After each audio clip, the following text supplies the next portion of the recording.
Good afternoon, everyone. I'm Olga Villaverde. A jury in Boston finds Dzhokhar Tsarnaev guilty of all 30 charges, including using weapons of mass destruction. And now, a family member of one of the victims says she's glad it's over. I don't want to feel the anger that I think drove or drives people to do hateful things, so I want to put it behind me. Several of the guilty verdicts handed down today make Dzhokhar Tsarnaev eligible for the death penalty. According to people in the courtroom, Tsarnaev kept his hands folded in front of him and looked down without emotion as he heard the decision. It only took the jury 17 hours to convict him on all of the charges he faced. Now, you might remember that after the bombing, the Tsarnaev brothers also shot and killed police officer Sean Collier. They also murdered 9-year-old Martin Richard, 29-year-old Crystal Campbell, and 23-year-old Lou Lindsay. In other news, a South Carolina police officer has been fired a day after being charged with the murder of a black man in North Charleston. Officer Michael Slager, seen in the cell phone video, fired 8 shots at Walter Scott. Scott had been pulled over for a broken taillight and tried to get away after an alleged fight for the officer's taser.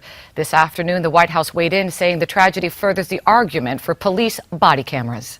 And I do think that is an example of how body cameras worn by police officers could have a positive impact in terms of building trust between law enforcement officers and the communities that they serve. North Charleston's mayor announced today that he's ordered every member of the police department to wear body cameras. A Kentucky woman has been sentenced to 20 years to life in prison for the deadly poisoning of her 5-year-old son. This was not a spontaneous or ill-conceived solitary act. It was a series of planned and orchestrated actions that really shocked the conscience. Instead of nurturing and protecting a beautiful child, you subjected him to 5 years of torment and pain. 27-year-old Lacey Spears was convicted of using a hospital feeding tube to force-feed her son a fatal dose of sodium. Prosecutors say she did it for the attention she got, especially on social media.